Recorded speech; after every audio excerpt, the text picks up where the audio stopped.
Welcome to the Uncommon Career Podcast, where you get clear direction, a persuasive brand, and a competitive strategy that moves you forward. My name is Patricia Ortega, and I'm your host and career coach.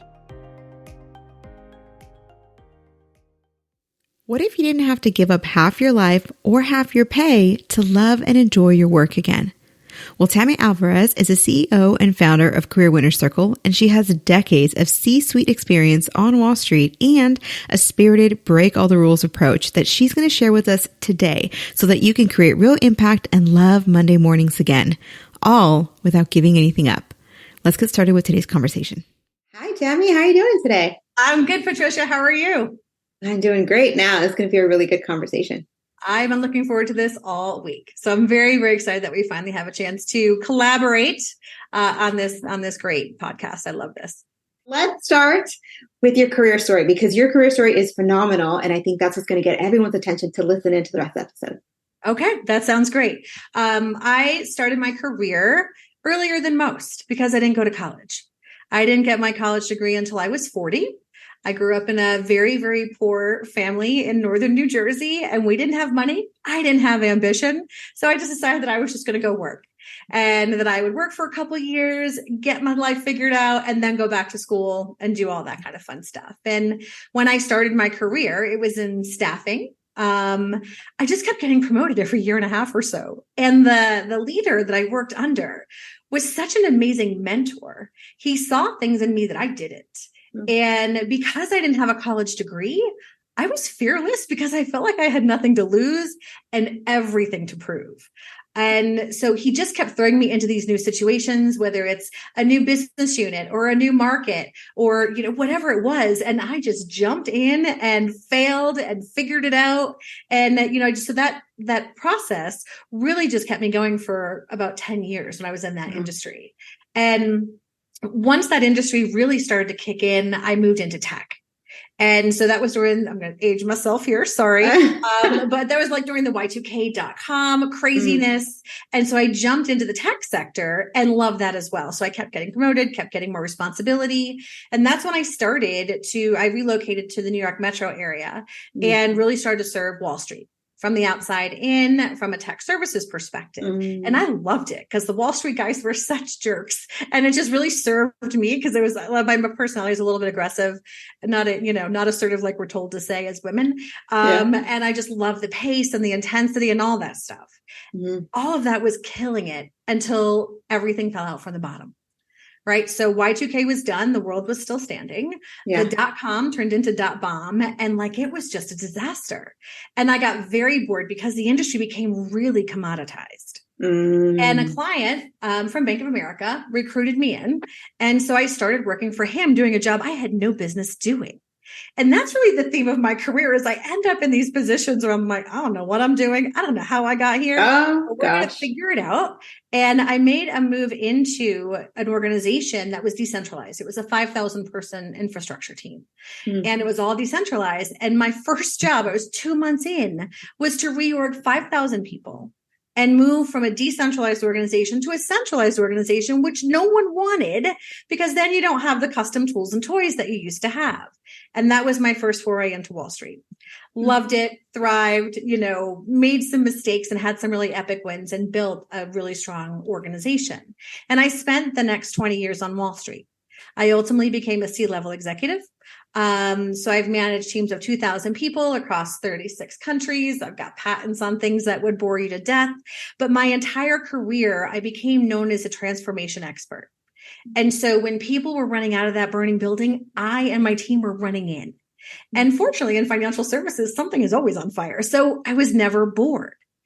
And we just kept growing, doing new things. And I ended up working in areas, everything from sales, front office, to audit, and everything in between, because I have this low attention span. So as soon as I get bored, I have to change. And I would just continue to do that. I'm like, okay, I'm ready for something new. So about every 12 to 18 months, I was into something different. And then another big pivot, which brings us to have this conversation today, is about 6 years ago, maybe 7 years ago now. I remember sitting in the boardroom as clear as day. And we had just finished an earnings call. We had gotten our asses kicked again because we missed earnings. And like, it was just the normal craziness where everybody's blaming each other. It's all that stuff. Mm-hmm. And I used to love it. And I remember sitting there at the table. And it was kind of like one of those out of body experiences that you see on the movies where you're floating, but you're not really there. Yeah. And I'm like, I don't care. Like, I could care less about any of this. And so this apathy started to settle in for the first time. And that's when I knew it was time to make a very, very large change. And so about a few months later, I ended up cashing out of Wall Street, moving to a tropical island in Central America off the coast of Belize, and started this coaching company. And it was probably one of the most terrifying things I've ever done in my entire life, because I had no idea how to be an entrepreneur. And the whole process was just relearning how to learn. I had gotten bored. I had seen everything. There was nothing new anymore. And so I was about 10 years into like, I haven't learned anything really new in a while. And so the last 6 years have been just an amazing, experience in terms of going from solopreneur to a bigger firm and growing a company and not just having a commercially viable side hustle. And that's where we are today. Oh my goodness. You have covered almost every facet of a career journey. When people talk about, I don't know what it's going to look like on the other side of X, right? You have been on the other side of a career transition, a career pivot over and over and over again. So many directions we can take this. But one of the questions I would want to ask you is, for you, what is the highlight? Like when you look back at your career, what do you consider as like, this is one of my really proud moments? I think the highlight for me is the legacy of leaders I've left behind. The work comes and goes, and there's some really epic work and some great stories. And we can certainly dig into a few of those that are just like, holy crap, that was exciting, terrifying, and all the things. But when I look at the leaders that I helped grow and develop, and I've had the good fortune of having amazing mentors in my career, and being able to do that to other people and seeing what they're doing now and the companies that they've started or the big divisions that they're leading in corporate America. For me, that is my ultimate, like, yep, this was all worth it. I think one of my biggest, career stories, like one of your, top 10 moments, I was working for a large bank. And we were in the middle of a very, very large transition. And I was in charge of basically trying to keep our non-US people out of jail. It was right during the financial crisis. And like everyone was hot. And so I'm in the office of a very senior person. And we are literally screaming at each other because I need something done in the EU that he didn't want his team to do. So the natural way you communicate is by screaming. That's just, how it was. And so we're in this cage match. I'm feeling completely outmatched. He's like 4 levels above me and I'm showing up like I own the joint. And I'm getting my nose swatted every minute of this, but I'm not backing down. And then all of a sudden the phone rings and his admin puts through the call. He puts it on speakerphone. And the person on the other end of the phone was John McCain, the presidential candidate. I was going to say, explain to people. It was the day after the presidential election or the presidential, the first debate. And essentially, I'm paraphrasing, but the conversation was basically like, hey, dude, how'd I do last night? And I was like, what am I doing here? This is a guy who's advising who could potentially be our next president. So don't yell at the guy who knows. No, this is like a guy who's advising a potential president. And, so obviously there was no way I could not be dumbstruck. I'm sure it was a bit of a power play on his part, right? Just to say, oh, look who I'm talking to, which worked. And so we continued our fight after they hung up. I lost and I went to my boss's office. And, I'm pacing like a lunatic and I'm like, why am I here? I'm surrounded by all these people who like are legal and compliance and they're experts. I'm so out of my depth. I'm like, I don't even know why I'm here.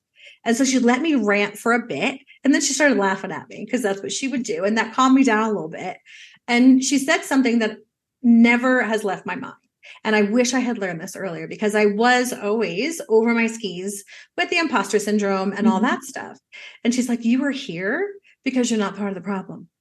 You are here because you're different.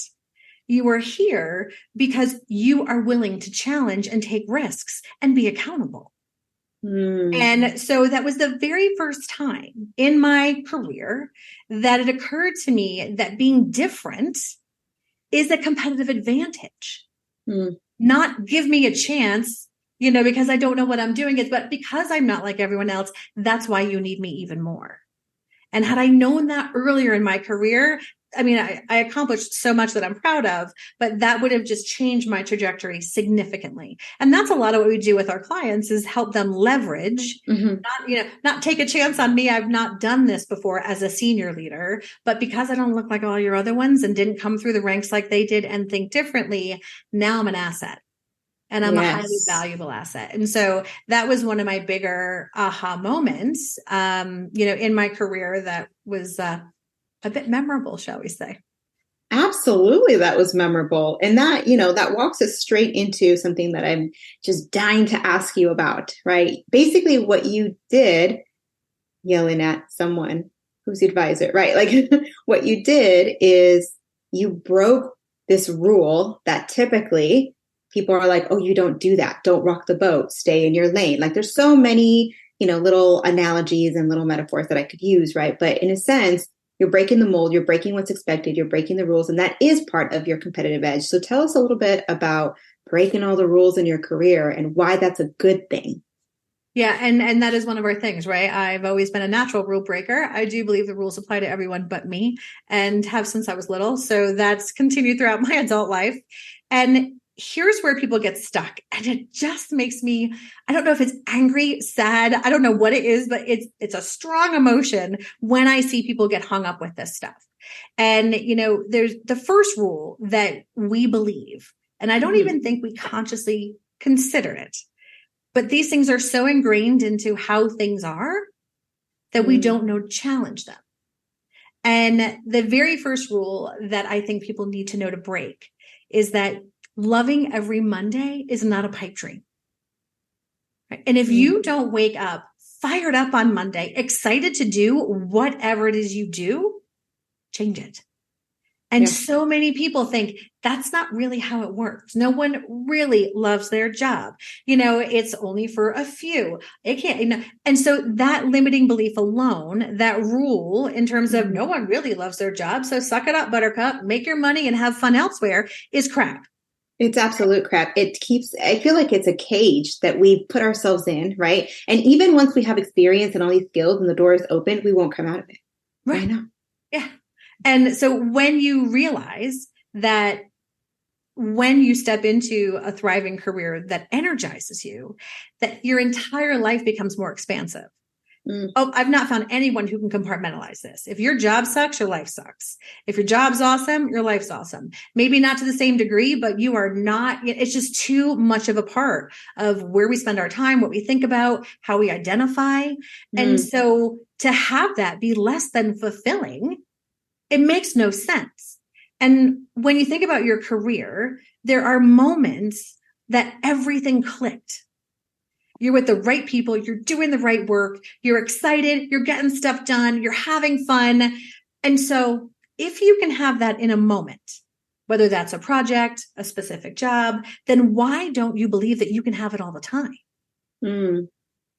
And so that's the first rule, because once you break that, once you realize that it's not a luxury to love your job, it's a necessity, then all the other rules become easy.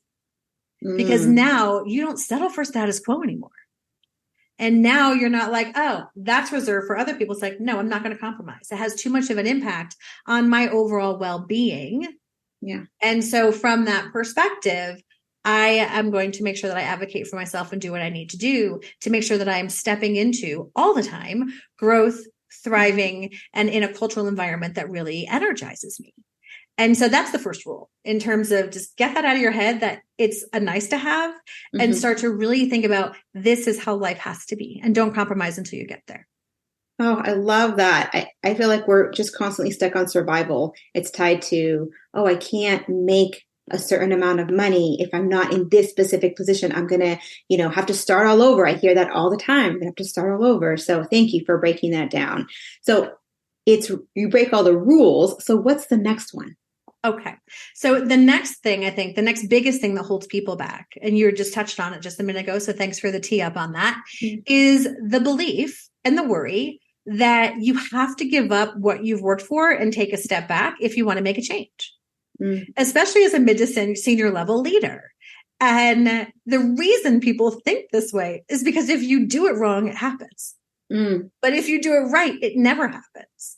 And so the concept of, okay, I've done this career because maybe that's what you went to school for. Maybe that's what you're expected to do from your friends and family. It's just I call it the accidental career. No one really plans their career. They just start. Yeah. Opportunities come, you take advantage of them or you don't, and then you end up wherever you end up. So it's accidental. You're just kind of bumping around, making the best decisions you can. And so when we do that, which everyone does, myself included, you get to a point where you're like, this no longer serves me. But now I got a big fat paycheck. I'm able to make an impact. I've got tools, toys, and ex-spouses to pay for, and I cannot sell everything and live in a year and become a barista. So now what do I do? And so that scarcity mindset that I'm going to have to lose something to be happy drives me nuts, because it doesn't have to be that way. So when you start to realize that I can make a significant pivot, do something I've never done before, have more impact, more income, and more ability to grow, then when you believe that, because no one really does, then that's the next rule that you break, because that allows you to step into the confidence you need to really understand what it is that lights you up. Most people don't know, and then go make that happen. Okay, seriously, you just need to bottle this up, okay? Because it's in my book. Oh, there you go. You know what? We're going to put the link to your book. It's coming out this year, so it's all in there. Yeah. Awesome. Okay, we'll make sure and put that in the description. But it's so true. I mean, so many roles and positions I've helped other people get. I've heard of other people getting that it's the passion, the enthusiasm, the way that you frame your experience, the strategy with which you show up, and the confidence in that strategy. That's really what helps other people trust in who you are as a professional and what you're able to bring. If you don't believe in yourself, if you don't believe that you can do it, let's be honest, you probably can't. I mean, right? So this is where, you ideally can work with someone who can help you to find that confidence, but also find those specific skill sets, those specific data points, the words to articulate your confidence, because you can be confident, but not articulate it very well. You're absolutely right. And I always think, if you don't believe it, how are you getting everybody else to? Yes. Right. You got to sell it to yourself first. And so that's sometimes the hardest customer to sell, is yourself, to say, yeah, I think I can really do this. And it ties back to what I was talking about in terms of that lesson that I learned, in terms of, because I'm different, I'm better. I'm more valuable. I'm a higher asset. I can compete and win against senior leaders who have done this job for a decade. Because I'm different. Whereas most of our default is, we're wringing our hands, right? I've never done this before. I didn't actually do the work. My team did the work. I'm not an expert. And so, you immediately start to disqualify yourself, versus realizing what are the skills that you have that energize and light you up. And then looking for places within the market where those skills are in high demand and in short supply. Because when organizations grow up, they've got their core people and they continue to get promoted. And those people have a line of sight in terms of the environment they've led it. However, when there's massive turmoil, which when haven't we been under massive turmoil for the past 10 to 15 years, companies need to adapt and flex. And most often, they do not have the talent inside to adjust to external market pressure, because they've not had exposure to other areas. So when you bring somebody in from the outside that has perspectives that you need to compete and thrive, that your team doesn't have, you become like liquid gold. And so those are the two scenarios. I'll give you one we talked about a little bit in my background, and then one from a client to just really drive home what I mean here. The reason I was able to make a move from professional staffing, from technology staffing services into a bank, reorging 5,000 people, is because I had built an accidental career knowing how to oversee hundreds of technology people who serve multiple clients. I already had the model, and I didn't know it because that's all I knew.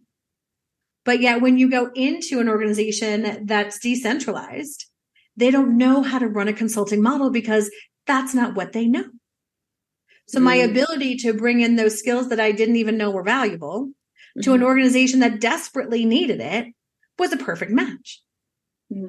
Right. And so another scenario, I'll give you another example. One of my corporate clients, they have had the benefit of massive investments for years. And so every time there was a problem, just throw more money at it, hire more people. Nope. And so if you grew up in that structure, that's what you know. But then you go public, your competitors get their act together, start cleaning your clock, your stock price drops, and your investors are having a fit. Now you've got to learn how to grow through shrinking. You need to learn how to innovate with less. You need to understand how to move to a centralized model with a very, very, strong level of, I like my toys and I'm going to keep them. And if you grew up in that company, you don't know how to do that. And so bringing people in from the outside to act as advisors to help drive, here's how you do this successfully is, that's where you level up. So when you think about your skills that come naturally that you probably don't even appreciate you have, and you look for market opportunities where those skills are in high demand and in short supply, that's how you win. And that's how you make that pivot. And you do that over and over and over again until you decide to move to a tropical island, and then you get to do what you want. Absolutely true. It's absolutely true. So in all of that, I heard a number of different principles, right? There's Tammy who breaks all the rules, but there's also some wisdom and some insight in everything you've just shared. If you were to summarize, the top 2 or 3 principles that you think are most important for professionals, what might those be? Always do what energizes you. Right. So that if you are not spending the majority of your day doing the things that give you energy, then lean into the things that give you energy more. And when I mean that is like things that you can do for 12 hours a day and not get tired. We're good at a lot of things. We're energized by very few.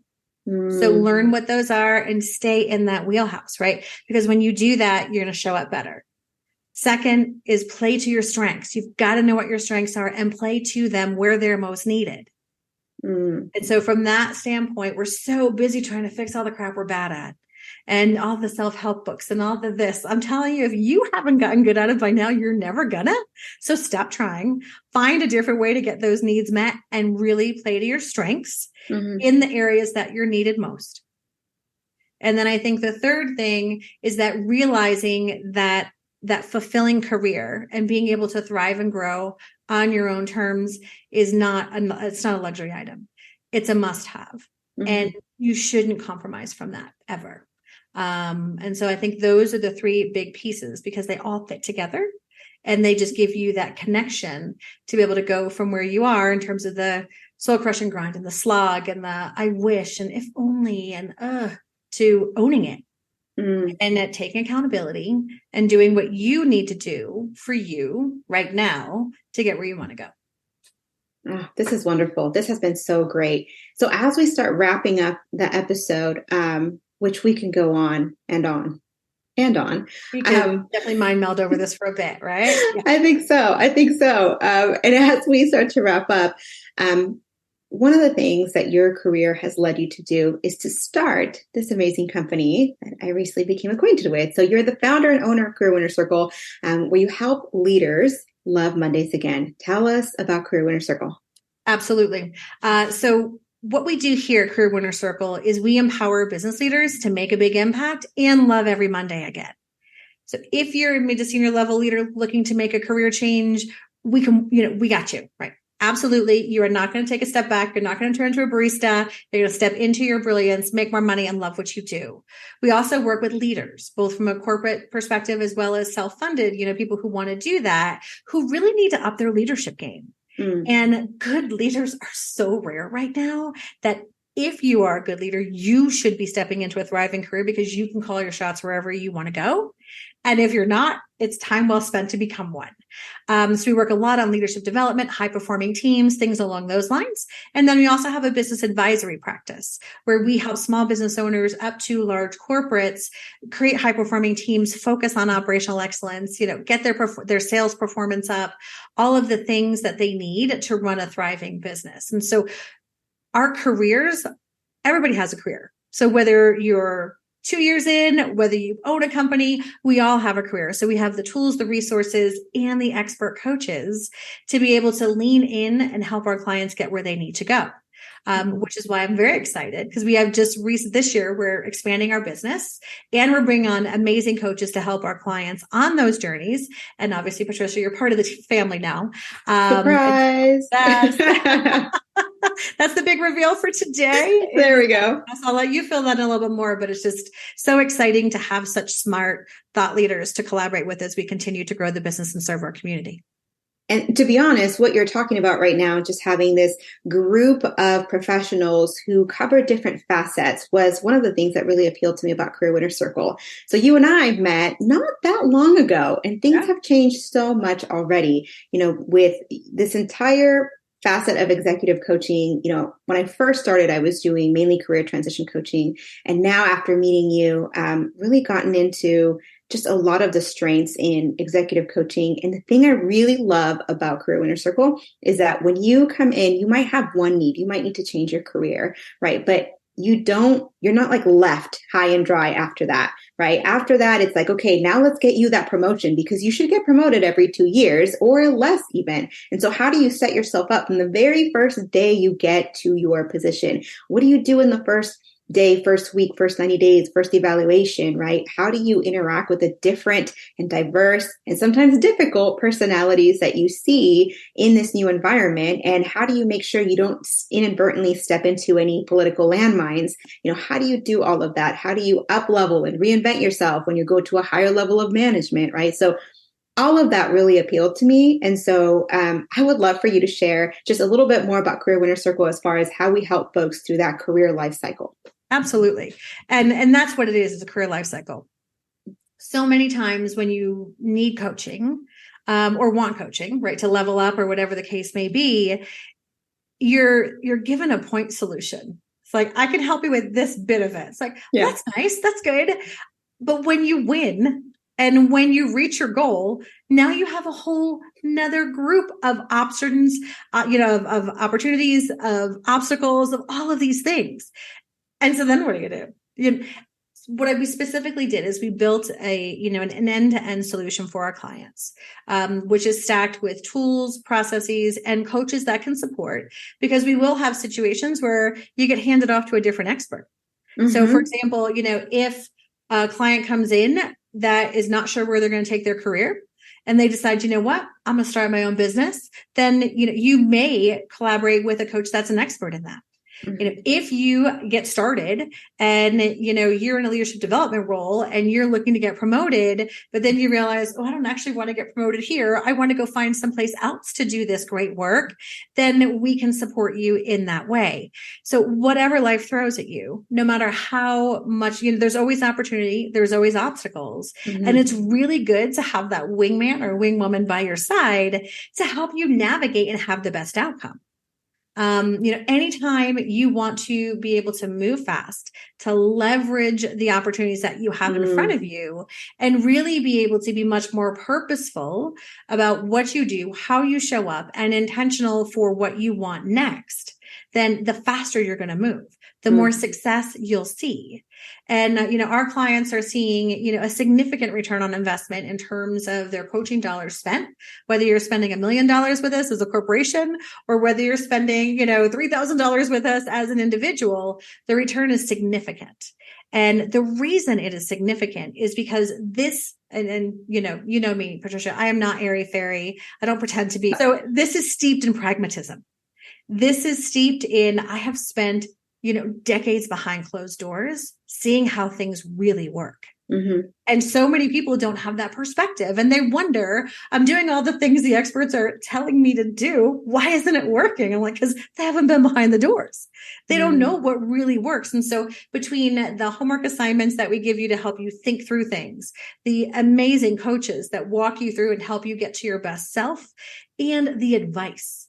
And I think that's really the key differentiator for us, is that advice is coming from people who have sat in your chair, who have gotten their butts kicked and everything in between, who can help you move faster because they've been there. And we share this information amongst the entire coaching community within CWC. So every coach benefits from, I think the last count was something like 560 years of coaching, or of executive and management within the organization. And so that's a lot of horsepower to draw upon to be able to make sure that you have, I call myself, actually my clients call me their secret weapon. And, because they're like, okay, I show up different because now I got the advice. Yeah. You're going to take your own way. You're going to have your own journey. But to know, like, very prescriptively, do this, don't do that. Mm-hmm. Mm-hmm. Right? Or if you do this, you are going to get your clock clean. So probably not a great idea. That's really where you're able to help take your ideas, put some tried and true tested, actions that will work because it's worked in the past for many others, and then, create your own path forward.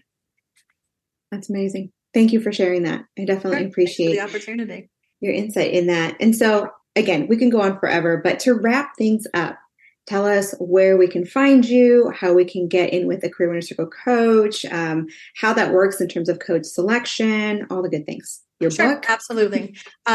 So you can find us on LinkedIn, the Career Winner Circle, or Tammy Alvarez. Obviously, they all know you from LinkedIn too, I'm sure, Patricia, in terms of your listeners. And here's how it works. If you decide that you really are, even if you're thinking about it after this conversation, what you want to do is you want to go to careerwinnercircle.com and click that button that you'll find every inch of our website saying book a call. And you're going to talk to one of our onboarding experts who's really good at understanding where you are, where you want to be, and matching you with a coach that's really going to help you move as fast as possible. And that's based on personality, experience, industry. There's all kinds of things that she uses in addition to her spidey senses to really make sure that you're aligned with a coach that's going to help you get the most out of it. And then you have that conversation with a coach to see, what would it feel like if we did this? What would it look like if we work together? And what would I get out of it when we're done? So all of these things are free. Also on the website, tons of free resources and things to lean into. So you can find us at careerwinnercircle.com, pretty much everywhere. Beautiful. Well, and the book. So yes. Oh, the book. Tell us about the book. Exactly. So the book will be out end of this year. It's called Escaping the Career Trap. So obviously we'll put the show notes in where you can find it, where you can pre-order your copy, and all that kind of fun stuff as well. Exciting. Congratulations on writing that book and on starting such an awesome company. Thank you.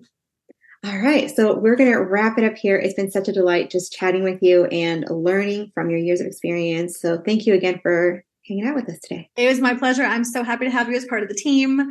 And I'm just excited to continue to serve our clients and our communities together.